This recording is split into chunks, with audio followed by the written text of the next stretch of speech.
Hello दोस्तों, welcome to everyone in my YouTube channel networking tiger. ये OSPF का part number 7 है, जहां पे हम डिस्कस करने वाले हैं OSPF के टेबल्स के ऊपर।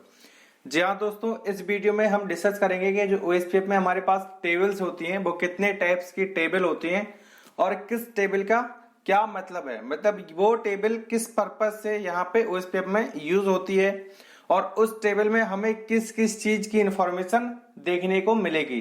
तो इस वीडियो में हम उस पर ही डिस्कस करने वाले हैं, types of the table in OSPF। ठीक है, OSPF में हमारे पास कितने टाइप्स की टेबल होती हैं, जैसे कि लास्ट वाले वीडियोस में हमने देख लिया है कि OSPF में कितने टाइप्स के पैकेट होते हैं, है ना। फिर हमने ये भी देखा है कि OSPF में नेबरशिप, जो नेबर रिलेशनशिप है वो कैसे अप आती है, उसके कुछ पैरामीटर्स होते हैं, वो कौन कौन से पैरामीटर्स होते हैं, किस तरह से मैच करके वो एक दूसरे के नेबर बनते हैं OSPF में। ठीक है, तो हमने इस पे डिस्कस कर लिया है। अब जैसे मैं अगर चलो आपसे क्वेश्चन पूछता हूं कि अगर मेरा आपने लास्ट वाला वीडियो देखा होगा पार्ट नंबर 6, तो वहां पे मैंने आपको बताया है कि दो राउटर आपस में एक दूसरे के नेबर कैसे बनते हैं OSPF में। चलो मैं आपसे अब ये क्वेश्चन पूछता हूं कि मुझे ये बताओ कि OSPF में वो नेबर तो बन गए आपस में, एक दूसरे के पैरामीटर उसने भेजे, R2 ने उसको पैरामीटर भेजे R1 को, और वो क्या हो गए, एक दूसरे के नेबर बन चुके हैं with the help of hello packet. लेकिन अब मुझे बताओ कि R1 पे अगर मैं चेक करना चाहता हूं कि हमारे कितने नेबर हैं, तो हम कहां पे जाके चेक करेंगे, कैसे हम चेक करेंगे। ठीक है, तो उसकी इंफॉर्मेशन हमें कहां देखने को मिलेगी, ये हमने लास्ट वाले वीडियो में नहीं बताया। वो जो आपका क्वेश्चन है वो मैं इस वीडियो में आपका क्लियर करूंगा कि अगर हमें चेक करना है कि किसी राउटर के कितने नेबर हैं तो हम कैसे चेक कर सकते हैं। तो इस वीडियो में आपका ये जो क्वेश्चन है वो क्लियर हो जाएगा। तो इस वीडियो में हम उस पर डिस्कस करने वाले हैं, types of the table in OSPF। सो आपको ये वीडियो एंड तक देखना है। एंड दोस्तों आपसे रिक्वेस्ट है कि अगर आप नए इस चैनल पे तो चैनल को सब्सक्राइब करें, बेल आइकन को जरूर प्रेस करें, जिससे कि आपको लेटेस्ट वीडियो का नोटिफिकेशन मिलते रहे। एंड वीडियो आपको पसंद आ रही हो तो वीडियो को शेयर जरूर करें अपने दोस्तों के साथ, जितना हो सके उतना शेयर करें, इसको फैला दें हर एक प्लेटफॉर्म पे, जिससे कि मेरी भी थोड़ी सी हेल्प हो जाए। ठीक है, तो चलिए फिर इस वीडियो को हम स्टार्ट करते हैं। तो OSPF में हमारे पास कितनी टाइप्स की टेबल होती हैं। ठीक है, OSPF tables it maintain 3 table. OSPF में कितनी टेबल होती हैं, 3 टेबल होती हैं। कितने टेबल को मेंटेन करता है, मतलब किसी भी राउटर में अगर आपने OSPF कॉन्फ़िगर कर रखा है तो उस राउटर में आपको कितनी टेबल मिलेगी, 3 टेबल मिलेगी। ठीक है, वो राउटर कितनी टेबल को मेंटेन करेगा, 3। कौन कौन सी, सबसे पहली है नेबर टेबल, उसके बाद है डेटाबेस टेबल, उसके बाद है राउटिंग टेबल। आया समझ में। और जिस फॉर्मेट में हमने लिखा है कि सबसे पहले नेबर टेबल, फिर डेटाबेस टेबल, फिर राउटिंग टेबल, उसी फॉर्मेट में आपकी टेबल क्रिएट होगी। सबसे पहले राउटर में कौन सी टेबल क्रिएट होगी, नेबर टेबल। उसके बाद कौन सी टेबल क्रिएट होगी, डेटाबेस टेबल। उसके बाद कौन सी टेबल क्रिएट होगी, राउटिंग टेबल। ठीक है, इसी फॉर्मेट में होगा। देखो राउटिंग टेबल मैंने यहाँ पे लिख रखा है। तो यहाँ पे 3 टेबल होती है, neighbour table, database table and routing table. OSPF in 3 table को क्या करता है, मेंटेन करता है, इनके डेटाबेस को मेंटेन करता है। तो सबसे पहले हम बात करते हैं नेबर टेबल। नेबर टेबल हमारी कौन सी टेबल होती है, थ्योरी पर आने से पहले मैं आपको डायग्राम के थ्रू समझाता हूं, उसके बाद थ्योरी आपकी प्रॉपर तरीके से आपको समझ में आ जाएगी कि एक एक लाइन का मतलब क्या है। तो मैं पहले आपको डायग्राम के थ्रू समझाता हूं कि नेबर टेबल में आपको किस किस चीज की इंफॉर्मेशन मिलेगी। ठीक है, तो सबसे पहले हम बात करते हैं नेबर टेबल। नेबर टेबल में हमें क्या क्या मिलेगा। ठीक है, नेबर्स टेबल या नेबर टेबल बोल सकते हैं। तो नेबर टेबल में क्या होगा, जैसे ये एक राउटर है और एक ये राउटर है, एक ये राउटर है। ठीक है, एक ये राउटर है। अब हमने क्या कर दिया, इनको कनेक्ट कर दिया, इस तरीके से कनेक्ट कर दिया। आया समझ में। और ये हमारा क्या है, मान लो ये है हमारा R1 राउटर 1, ये है R2 मतलब राउटर 2, ये है R3 मतलब राउटर 3, ये है R4 मतलब राउटर 4। अब देखो जो हमारे नेबर होते हैं वो क्या होते हैं, जो हमसे डायरेक्टली कनेक्टेड होते हैं। जो उस राउटर से डायरेक्टली कनेक्टेड राउटर है उस राउटर को हम क्या बोलेंगे, उस राउटर का नेबर टेबल।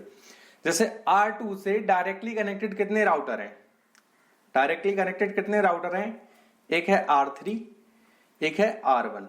तो R2 के नेबर कौन कौन बन सकते हैं, R1 बन सकता है और R3 बन सकता है।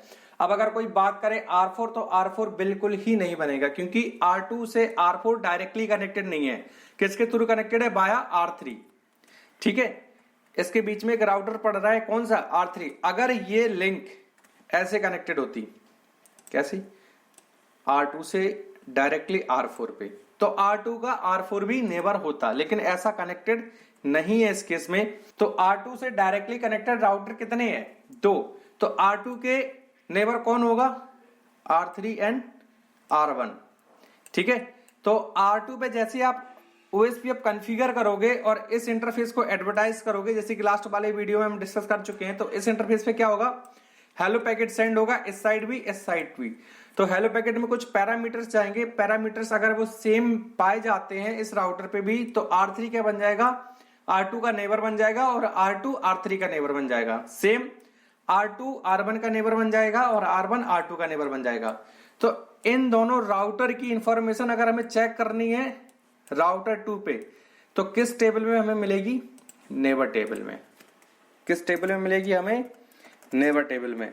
तो आया समझ में, जो मैंने लास्ट वाला क्वेश्चन आपसे पूछ रहा था कि अगर मान लो R3 कोई भी राउटर किसी भी राउटर का नेबर बनता है और अगर हमें चेक करना है कि इस राउटर पे कितने नेबर बने हैं, तो हम कैसे चेक कर सकते हैं, नेबर टेबल की हेल्प से। उस राउटर की हम नेबर टेबल चेक कर लेंगे, उसमें जितने भी इंफॉर्मेशन हमें मिलेगी इस राउटर की, इस राउटर की, इस राउटर की, वो हमारे सारे क्या होंगे, नेबर होंगे, वो हमसे डायरेक्टली कनेक्टेड होंगे।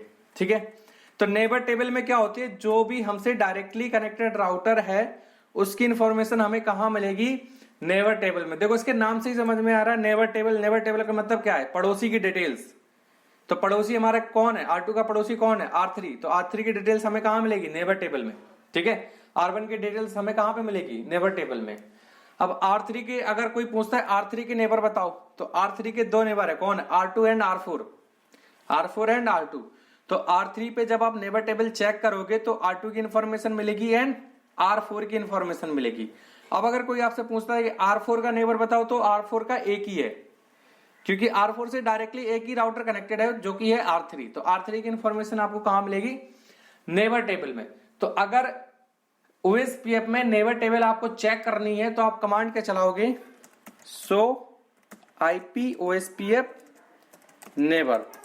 ठीक है, तो आप ये कमांड चलाओगे सो IP OSPF नेबर, और ये कमांड चलेगी कहां पे, आपकी प्रिविलेज मोड पे। ठीक है, कहां पे चलेगी, प्रिविलेज मोड पे। तो जब आप राउटर में प्रिविलेज मोड पे आओगे और ये वाली कमांड चलाओगे सो IP OSPF नेबर, तो आपको OSPF में जो नेबर टेबल बनी है उस राउटर की नेबर टेबल शो हो जाएगी और वहां पे आप इन दोनों की इंफॉर्मेशन चेक कर सकते हो अगर आपने ये कमांड R2 पे चलाई है। मतलब उस राउटर से जितने भी राउटर डायरेक्टली कनेक्टेड हैं और उनके पैरामीटर मैच होते हैं, मतलब ये इसका नेबर बन जाता है, तो उसकी इंफॉर्मेशन आपको कहां पे देखने को मिलेगी, नेबर टेबल में देखने को मिलेगी। तो नेबर टेबल में क्या होता है, list of the directly connected router. उस राउटर से जितने भी डायरेक्टली कनेक्टेड राउटर हैं उसकी इंफॉर्मेशन, उसकी लिस्ट आपको कहां पे मिलेगी, उसके नेबर टेबल में। और यही जो इंफॉर्मेशन है वो हमने इसके थ्योरी में लिख रखा है। प्लस आप नेबर टेबल में हेलो पैकेट का जो डेड इंटरवल टाइमर है और जो सेंड टाइमर है वो भी आप चेक कर सकते हो। हेलो पैकेट का जो सेंड टाइमर है वो कितना होता है OSPF के केस में, 10 सेकेंड, और होल्ड टाइमर कितना होता है, 40 सेकेंड, या उसे हम बोल सकते हैं डेड इंटरवल टाइमर। तो 40 सेकेंड जो है इसका भी आपको जो टाइमर है वो कहां पे मिलेगा, नेबर टेबल में देखने को मिलेगा। बाकी मैं प्रैक्टिकल करके दिखाऊंगा तो उसमें आपको और भी इंफॉर्मेशन मिलेगी, मैं आपको वहां पे बता दूंगा। तो ये जो इंफॉर्मेशन है वो आपको कहां पे मिलेगी, नेबर टेबल में मिल जाएगी। तो चलिए आइए फिर थ्योरी पे डिस्कस करते हैं इसके। तो थ्योरी में क्या लिख रखा है, neighbour table contains information about the directly connected OSPF neighbour forming adjacency. तो नेबर टेबल में किस चीज का कंटेन होता है या किस चीज की इंफॉर्मेशन होती है, जो उससे डायरेक्टली कनेक्टेड राउटर है और वो उसका क्या है, नेबर है। देखो डायरेक्टली कनेक्टेड राउटर तो है, अब ऐसा नहीं कि डायरेक्टली कनेक्टेड राउटर है लेकिन सामने वाले में रिप चल रहा है और हम पे ओएसपीएफ चल रहा है, तो वो हमसे डायरेक्टली कनेक्टेड तो है लेकिन उसमें ओएसपीएफ कॉन्फ़िगर नहीं हो रखा है, तो वो हमारा नेबर नहीं है। या मान लो ओएसपीएफ कॉन्फ़िगर हो रखा है लेकिन वहां पे जो पैरामीटर्स हैं जो हमने लास्ट वाले वीडियो में डिस्कस किए हैं वो मैच नहीं हो रहे हैं उनके बीच में, तो भी वो हमारा नेबर नहीं होगा और उसकी इंफॉर्मेशन आपको नेबर टेबल में देखने को बिल्कुल ही नहीं मिलेगी। आया समझ में? जैसे अभी मैंने आपको बताया था, मैं आपको समझा देता हूं। जैसे अभी मैंने बताया था कि R2 से 2 राउटर जो है डायरेक्टली कनेक्टेड है। अब मान लो R1 इससे डायरेक्टली कनेक्टेड तो है लेकिन आपने यहाँ पे रिप कॉन्फ़िगर कर रखा है, यहाँ पे ओएसपीएफ कॉन्फ़िगर कर रखा है, तो R2 R1 का नेबर नहीं बनेगा, R1 R2 का नेबर नहीं बनेगा, क्योंकि यहाँ पे अलग अलग प्रोटोकॉल कॉन्फ़िगर हो रखे हैं। तो डायरेक्टली कनेक्टेड तो है लेकिन उसमें सेम प्रोटोकॉल भी तो कॉन्फ़िगर होना चाहिए ना, तभी एक दूसरे के नेबर बनेंगे। दूसरा कंडीशन ये है, मान लो आपने इस पे भी ओएसपीएफ कॉन्फ़िगर कर रखा है, इस पे भी ओएसपीएफ कॉन्फ़िगर कर रखा है, और लेकिन वहां पे जो नेबर बनने के जो पैरामीटर होते हैं वो सेम नहीं है, तो भी एक दूसरे के नेबर नहीं बनेंगे। अगर एक दूसरे के नेबर नहीं है तो इसकी नेबर टेबल में इसकी इंफॉर्मेशन एग्जिस्ट नहीं करेगी, किसकी? R1 की। तो आया समझ में? अगर R1 R2 का नेबर बन जाता है, R2 R1 का नेबर बन जाता है, तभी उसकी इंफॉर्मेशन नेबर टेबल में शो करेगी। और नेबर कैसे बनते हैं हमने लास्ट वाले वीडियो में डिस्कस कर चुके हैं, तभी हमने सबसे पहले वो वीडियो बताया कि कोई भी राउटर, किसी भी राउटर का नेबर कैसे बनता है ओएसपीएफ के केस में, क्या क्या पैरामीटर जो है उनके मैच होने चाहिए, तो वही यहाँ पे लिख रखा है। अब दूसरा क्या है, also known as the adjacency database. ठीक है, तो हम इस टेबल को एडजेंसी डेटाबेस नाम से भी जानते हैं। Contain list of recognize neighbour, तो इसमें किस चीज की इंफॉर्मेशन होती है, किस चीज का कंटेंट होता है, जो भी हमारा नेबर बन रखा है, पैरामीटर सारे मैच हो रहे हैं, उनकी इंफॉर्मेशन आपको कहां पे देखने को मिलेगी? नेबर टेबल में। चेक कैसे करेंगे? Show IP OSPF neighbour. अब बात करते हैं यहाँ पे डेटाबेस। तो डेटाबेस में आपको क्या मिलेगा? देखो, मैंने आपको पार्ट नंबर 5 में भी जब मैं पैकेट्स बता रहा था तो वहां पे एक हमारे पास पैकेट आया था डीबीडी, डेटाबेस डिस्क्रिप्शन। तो वहां पे हमने आपको बताया था कि राउटर क्या होता है ओएसपीएफ में, डेटाबेस जो क्रिएट होता है वो एलएसए की फॉर्म में होता है। एलएसए मतलब लिंक स्टेट एडवर्टीजमेंट। ठीक है, तो वो क्या होता है? उनका डेटाबेस होता है। तो उसकी इंफॉर्मेशन आपको कहां पे देखने को मिलेगी? उसके डेटाबेस टेबल में। देखो, मैं आपको डायग्राम के थ्रू समझाता हूं। तो यहां पे हम डेटाबेस टेबल की बात कर लेते हैं। अब देखो, जैसे R1 के पास 2 नेटवर्क हैं, R3 के पास 3 नेटवर्क हैं। 3 नेटवर्क मतलब इससे 3 नेटवर्क डायरेक्टली कनेक्टेड है। मान लो एक आप इस लिंक पे नेटवर्क चला रहे हो, एक इस लिंक पे नेटवर्क चला रहे हो, एक यहाँ पे कोई लिंक है इस पे चला रहे हो, तो 3 नेटवर्क इससे जो है डायरेक्टली कनेक्टेड है। सेम R3 के पास 3 नेटवर्क क्या है, इससे डायरेक्टली कनेक्टेड है। R2 से भी 2 नेटवर्क क्या है, डायरेक्टली कनेक्टेड है। अब आया समझ में? अब हर एक राउटर का अपना डेटाबेस होगा भाई, इसका डेटाबेस होगा ना कि हमसे 2 नेटवर्क कनेक्टेड हैं। तो सबसे पहली बात तो ये है, किसी भी राउटर को ओएसपीएफ में कैसे आइडेंटिफाई करते हैं? उसके राउटर आईडी से। तो मान लेते हैं इसकी राउटर आईडी क्या है, 1.1.1। ठीक है, 1.1.1.1। इसकी राउटर आईडी क्या है, 2.2.2। इसकी राउटर आईडी क्या है, 3.3.3। और इसकी राउटर आईडी क्या है, 4.4.4। तो हर एक राउटर क्या करता है ओएसपीएफ में, अपना डेटाबेस क्रिएट करता है। तो R1 ने अपनी राउटर आईडी लगाई कि हमारी राउटर आईडी है 1.1.1, और उसने लिखा कि हमसे 2 नेटवर्क डायरेक्टली कनेक्टेड हैं। तो ये क्या हो गया, R1 का डेटाबेस हो गया। तो डेटाबेस कैसे होता है? R1 का LSA के फॉर्म में होता है। ठीक है, लिंक स्टेट एडवर्टीजमेंट। ये आपसे ज्यादा डिटेल में नहीं पूछा जाएगा, ये CCNP की बातें हैं कि LSA कितने टाइप्स के होते हैं और LSA का मतलब होता है, LSA 1 का क्या मतलब होता है, LSA 2 का मतलब क्या होता है। मैं आपको थोड़ा सा आइडिया दे रहा हूं, जिससे कि अगर कोई आपसे पूछता है तो आपको ऐसा ना लगे कि यार ये तो मैंने पढ़ा ही नहीं था, ये तो कोई नई चीज है। तो आपको नया सा ना लगे, आपको लगे कि हाँ ये मैंने कहीं पढ़ा हुआ है, कहीं सुना हुआ है कि लिंक स्टेट एडवर्टीजमेंट क्या होता है। जो ओएसपीएफ का डेटाबेस होता है वो किसके फॉर्म में होता है, LSA के फॉर्म में होता है, LSA 1, LSA 2, LSA 3 करके। ठीक है, ये आपको डिटेल में कब पढ़ाया जाता है, जब आप CCNP करते हो। तो इसको बोलते हैं link state advertisement, link state advertisement. तो यहाँ पे क्या है, इसने अपना एक LSA बनाया, LSA 1 या LSA नॉर्मल, आप LSA मान लो। एक अपना R1 ने LSA क्रिएट किया कि हमारी राउटर आईडी है, हमसे 2 नेटवर्क कनेक्टेड है। सेम LSA R2 ने क्रिएट किया कि हमारी राउटर आईडी ये है और हमसे 3 नेटवर्क कनेक्टेड है। सेम इसने क्रिएट किया, सेम इसने क्रिएट किया। तो अब क्या करेंगे, R1 देखो एक दूसरे के नेबर तो बन ही चुके हैं। अब R1 अपना डेटाबेस R2 को सेंड करेगा, पूरा डेटाबेस, पूरा LSA, ठीक है। ये हम बता चुके हैं पैकेट्स में कैसे सेंड होता है। R2 अपना डेटाबेस R1 को सेंड करेगा, फिर R2 अपना डेटाबेस R3 को, और R3 अपना डेटाबेस R2 को। तो R2 क्या करेगा, अपना डेटाबेस भी शेयर करेगा, प्लस R1 का जो डेटाबेस है उसको भी शेयर करेगा R3 के साथ, ठीक है। सेम यहाँ पे R1 को अपना डेटाबेस भी देगा, प्लस R3 और जो R4 से उसको डेटाबेस रिसीव हो रहा है उसको भी शेयर करेगा R1 के पास। तो कुल मिला के ये मान लो हर एक राउटर के पास, हर एक राउटर का डेटाबेस आ चुका है, ठीक है। मतलब राउटर 3 के पास अपना भी डेटाबेस है, ठीक है।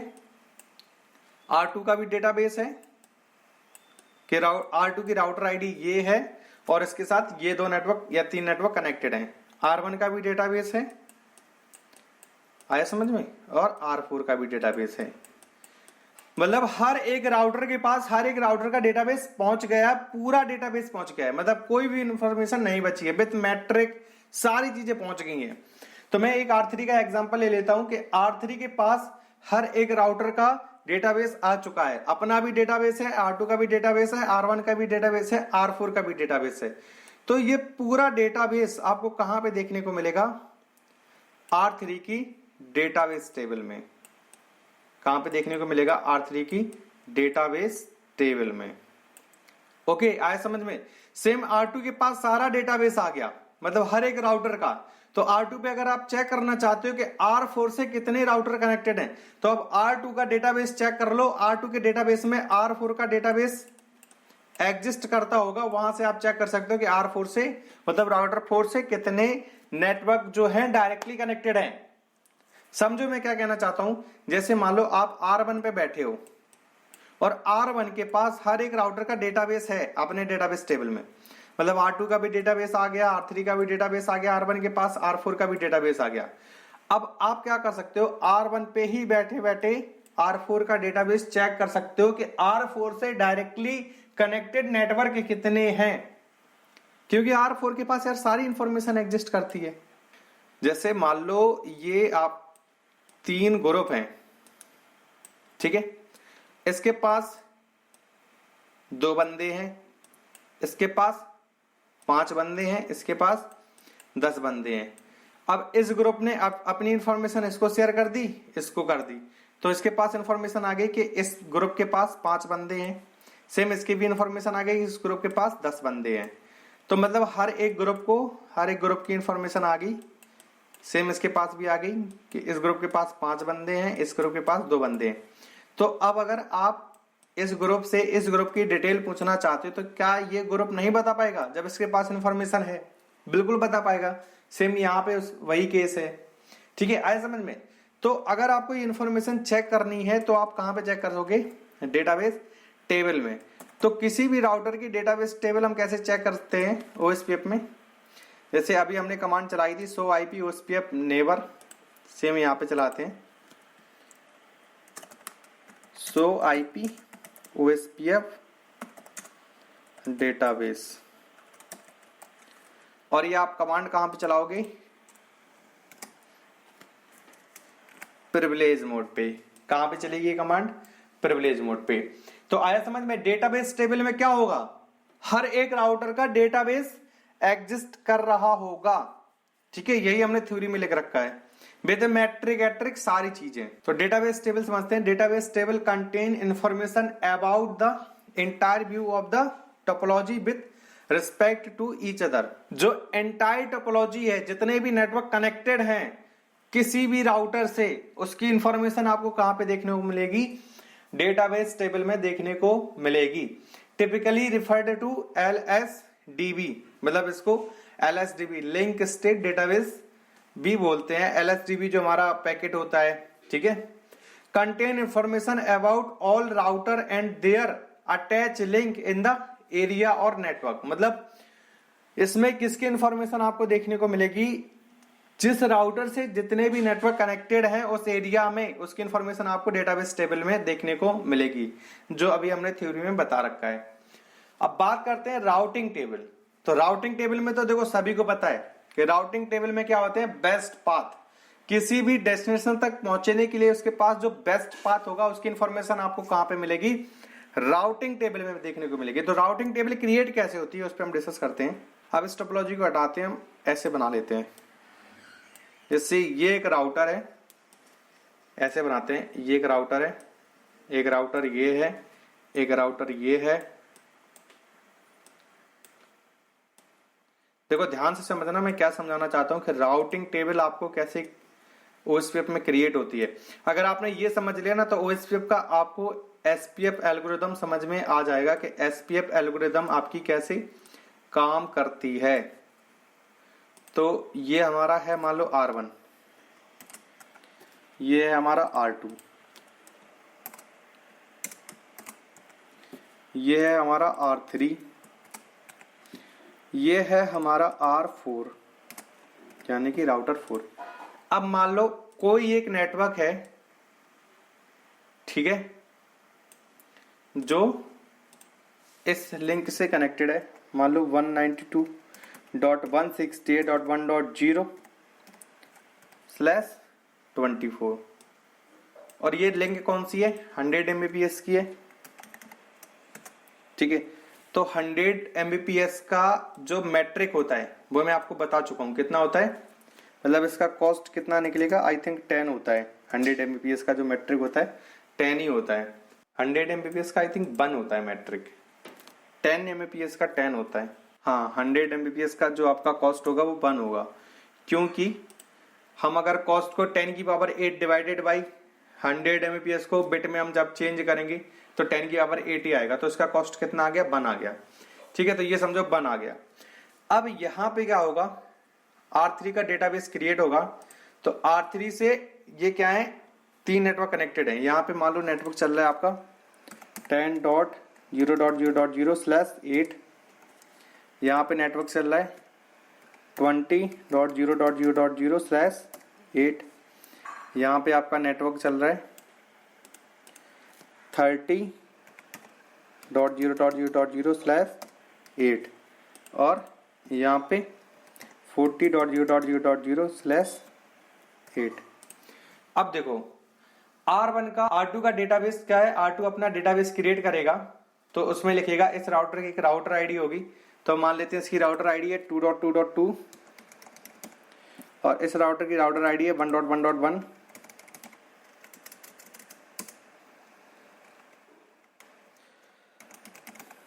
इस राउटर की राउटर आईडी है 3.3.3 और इस राउटर की राउटर आईडी है 4.4.4। अब देखो R2 अपना डेटाबेस क्रिएट करेगा कि हमारे पास हमारी राउटर आईडी ये है और हमसे कितने नेटवर्क कनेक्टेड हैं, डायरेक्टली 3 नेटवर्क, और तीनों नेटवर्क की इंफॉर्मेशन क्या करेगा, एक दूसरे के साथ शेयर करेगा। सेम R1 अपना राउटर आईडी बताएगा और बताएगा कि हमसे कितने राउटर कनेक्टेड हैं, बोलेगा हमसे 2 राउटर कनेक्टेड हैं। आया समझ में। सेम R4 अपनी राउटर आईडी प्लस हमसे कितने नेटवर्क कनेक्टेड हैं, तो हमसे 2 नेटवर्क कनेक्टेड हैं। सेम R3 करेगा अपनी राउटर आईडी और हमसे कितने नेटवर्क कनेक्टेड हैं। तो ये इंफॉर्मेशन इसकी डेटाबेस में आ गई। अब क्या करेगा, R2 अपना डेटाबेस किसके साथ शेयर करेगा, R1 के साथ शेयर करेगा प्लस R3 के साथ शेयर करेगा अपना डेटाबेस। आए समझ में। R1 अपना डेटाबेस R2 के साथ शेयर करेगा और R3 भी अपना डेटाबेस R2 के साथ शेयर करेगा। अब R1 क्या करेगा, अपना डेटाबेस प्लस R2 का डेटाबेस, दोनों का डेटाबेस यहां पे शेयर करेगा, ओके। और R3 क्या करेगा, अपना डेटाबेस प्लस R2 का डेटाबेस, दोनों का डेटाबेस यहां पे शेयर करेगा। अब मुझे बात बताओ, जब R4 इसका डेटाबेस इसको शेयर करेगा, मतलब R4 क्या करेगा, R3 का भी डेटाबेस प्लस R2 का डेटाबेस R1 को शेयर करेगा, तो R1 को ये नेटवर्क दो जगह से लर्न हो रहा है। कहां से? एक बाया R2 और एक इस वाले पाथ से। ठीक है, किस वाले पाथ से? बाया R3, फिर R4, फिर R1 के पास आया। तो ये लिंक की कॉस्ट क्या है? 1, क्योंकि ये भी 100 Mbps की है और इस लिंक की भी कॉस्ट क्या है? 1। तो जब उसको डेटाबेस यहां से रिसीव हुआ इस नेटवर्क का, तो कॉस्ट कितनी मिली? 1 + 1 कितना? 2। आया समझ में? और यहां से अगर वही नेटवर्क उसको रिसीव हो रहा है इस पाथ से, तो कॉस्ट उसको कितनी पड़ रही है? अगर वो नेटवर्क जो है यहां से उसको लर्न हो रहा है, तो उसको कॉस्ट कितनी पड़ रही है? 1, 2, 3 एंड 4। कितनी पड़ रही है? 4। अब R1 के डेटाबेस में ये नेटवर्क मिलेगा आपको, उसको जाने के लिए उसके पास दो पाथ होंगे, बाया R4 भी जा सकता है, बाया R2 भी जा सकता है। तो R2 से उसको जो कॉस्ट पड़ रही है वो कितनी पड़ रही है? 2। बाया R4 उसको कॉस्ट कितनी पड़ रही है? 4। अब मुझे बताओ कौन सा बेस्ट होगा उसके लिए पाथ? ये पाथ बेस्ट होगा ना। तो जो बेस्ट पाथ होगा उसकी इंफॉर्मेशन डेटाबेस टेबल से उठ के कहां पे आ जाएगी? राउटिंग टेबल में आ जाएगी। कहां पे आ जाएगी? राउटिंग टेबल में, क्योंकि राउटिंग टेबल में सिर्फ उसकी ही इंफॉर्मेशन एग्जिस्ट करती है जो उसके लिए बेस्ट पाथ होगा। तो आया समझ में कि उसमें से बेस्ट पाथ कैसे कैलकुलेट करता है बिटवीन द मल्टीपल पाथ। देखो यहां पे फिर से समझाता हूं आपको। यहां पे क्या है, ये एक नेटवर्क चल रहा है 192.168.1.0/24। तो R2 भी R1 को वही नेटवर्क सेंड कर रहे हैं, प्लस उसको यहां से भी वही नेटवर्क रिसीव हो रहा है बाया R3, R4। ठीक है, लेकिन जब R2 के थ्रू उसको रिसीव हो रहा है तो उसको मैट्रिक कितनी हो रही है? 2 मैट्रिक रिसीव हो रही है। और बाया R4 उसको कितनी मैट्रिक रिसीव हो रही है? 4। तो इसके पास डेटाबेस में दोनों लिंक मिलेगी, इसके डेटाबेस में दोनों लिंक मिलेगी कि अगर आपको इस नेटवर्क तक जाना है तो आपके पास दो पाथ हैं, आप इस पाथ से भी जा सकते हो प्लस इस पाथ से भी जा सकते हो। लेकिन अब इस डेटाबेस पे क्या होगा? SPF एल्गोरिदम चलेगा। SPF शॉर्टेस्ट पाथ फर्स्ट, मतलब उसको सबसे शॉर्टेस्ट पाथ और सबसे शॉर्टेस्ट कॉस्ट कहां से पड़ रही है? तो कॉस्ट सबसे लोएस्ट कॉस्ट उसको कहां से पड़ रही है? बाया R2। कितना? 2। और यहां से उसको कितनी पड़ रही है? 4। तो उसके लिए बेस्ट कौन सा होगा यार? 2 वाला होगा ना। तो 2 वाला जो बेस्ट पाथ है बाया R2, उसकी इंफॉर्मेशन उसके कहां पे आ जाएगी? राउटिंग टेबल में। तो राउटिंग टेबल में समझ में आया? डेटाबेस में SPF एल्गोरिदम रन करके उसके लिए जो बेस्ट पाथ होता है उसकी इंफॉर्मेशन आपको कहां पे मिलेगी? उसके राउटिंग टेबल में देखने को मिलेगी। देखो मैं आपको एक बार और समझा देता हूं, अब तो ये हटेगा नहीं। जैसे मान लो ये वाला ले लेता हूं। अब जैसे R2 ने अपना डेटाबेस R3 के साथ शेयर किया और ये वाला नेटवर्क जो है 192.168.1.0 अब R3 को यहां से भी रिसीव हो रहा है बाया R4। अब मुझे ये बताओ, R3 के डेटाबेस में एक नेटवर्क है, कौन सा? 192.168.1.0।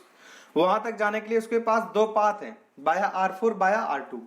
लेकिन अब इस पे SPF एल्गोरिदम रन करेगा और उसमें देखेगा सबसे लोएस्ट कॉस्ट उसको किस पाथ से पड़ रही है। तो सबसे लोएस्ट कॉस्ट उसको बाया R2 पड़ रही है, तो बाया R2 क्या हो जाएगा? उसके लिए बेस्ट पाथ हो जाएगा। और बाया R2 वहां से पाथ उठ के कहां पे आ जाएगा? उसके राउटिंग टेबल में। ठीक है, क्योंकि वो उसके लिए क्या है? उस डेस्टिनेशन तक पहुंचने के लिए उसके लिए क्या है? बेस्ट पाथ है। तो उसकी इंफॉर्मेशन उसके कहां पे एग्जिस्ट करेगी? उसके राउटिंग टेबल में। आए समझ में? अब R4 की बात कर लेते हैं। देखो R4 पे ये नेटवर्क दोनों साइड से सेम ही मैट्रिक से रिसीव हो रहा है, चाहे वो बाया R1 या बाया R3, कहीं से भी उसको रिसीव हो, दोनों की मैट्रिक कितनी होगी? 3। 1 2 3। सेम यहां पे 1 2 3। तो R4 के लिए एक नेटवर्क है 192.168। अगर वो इस नेटवर्क तक जाना चाहता है तो उसके लिए दो पाथ हैं और दोनों की ही मैट्रिक क्या है? 3 3। तो क्या कर देगा? वो लोड बैलेंसिंग कर देगा। क्या कर देगा? Load balancing. मतलब इस पाथ से भी डेटा ट्रांसफर कर सकता है, इस पाथ से भी डेटा ट्रांसफर कर सकता है, किसी भी पाथ से वो डेटा ट्रांसफर कर सकता है। तो यहाँ पे क्या कर देगा? Load balancing. तो यहाँ पे इन दोनों पाथ की इंफॉर्मेशन आपको कहां पे मिलेगी? राउटिंग टेबल में।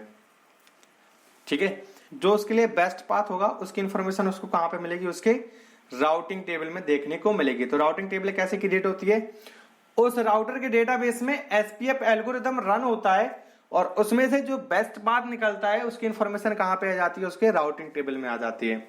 देखो यही हमने थ्योरी में लिख रखा है, थ्योरी पे भी डिस्कस कर लेते हैं। देखो routing table contain information about the best path calculated by the shortest path first algorithm, SPF algorithm in the database table. आया समझ में? मैंने क्या बोला था कि डेटाबेस टेबल में एसपीएफ एल्गोरिथम रन होके उससे जो बेस्ट पाथ निकलता है उसकी इंफॉर्मेशन आपको कहां पे देखने को मिलेगी, राउटिंग टेबल में देखने को मिलेगी।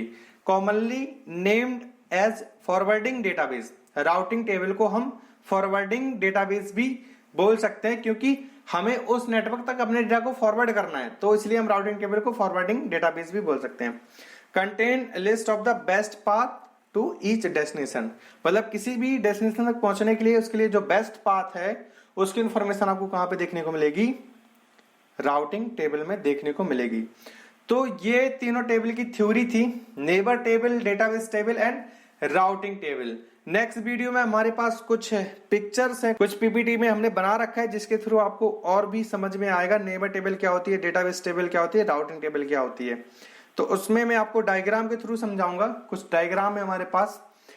तो ये तो इसका थ्योरी था, आई होप थोड़ा बहुत आपको आइडिया आ गया होगा कि नेबर टेबल क्या होती है, डेटाबेस टेबल क्या होती है, राउटिंग टेबल क्या होती है। और मैंने थ्योरी भी बहुत इजी लिख रखी है, इजी वे में आपको समझाया है, समझाने की कोशिश की है कि जिससे आपका कोई डाउट ना रहे और आपको सारी चीजें समझ में आ जाएं। ठीक है, तो नेक्स्ट वीडियो में थोड़ा हम और इस पे डिस्कस करेंगे। नेक्स्ट वीडियो में हमने जो डायग्राम बना रखे हैं पीपीटी पे उस पे डिस्कस करेंगे कि नेबर टेबल क्या होती है, कैसे क्रिएट होती है, डेटाबेस कैसे क्रिएट होगी। खैर हमने यहाँ पे भी आपको बहुत अच्छे से बताया, वहां पे बस डायग्राम है उनको मैं दिखाऊंगा आपको, और थ्योरी यहाँ से आप देख सकते हो। और ठीक है, तो आई होप ये वीडियो आपको पसंद आया होगा, सारी चीजें इसको समझ में आई होगी। अगर आपका कोई डाउट होता है तो आप कमेंट बॉक्स में पूछ सकते हो, या फिर मुझे इंस्टाग्राम फेसबुक पे फॉलो कर लो, आप मुझसे वहां पे भी डिस्कस कर सकते हो उन सब चीजों के बारे में। तो मिलते हैं फिर नेक्स्ट वीडियो में, तब तक के लिए नमस्कार एंड बाय। और दोस्तों आपसे रिक्वेस्ट है कि अगर वीडियो आपको समझ आया तो वीडियो को शेयर जरूर करें यार अपने दोस्तों के साथ, मेरी थोड़ी सी हेल्प कर दे, जितना हो सके उतना शेयर करें। चलिए दोस्तों मिलते हैं फिर नेक्स्ट वीडियो में।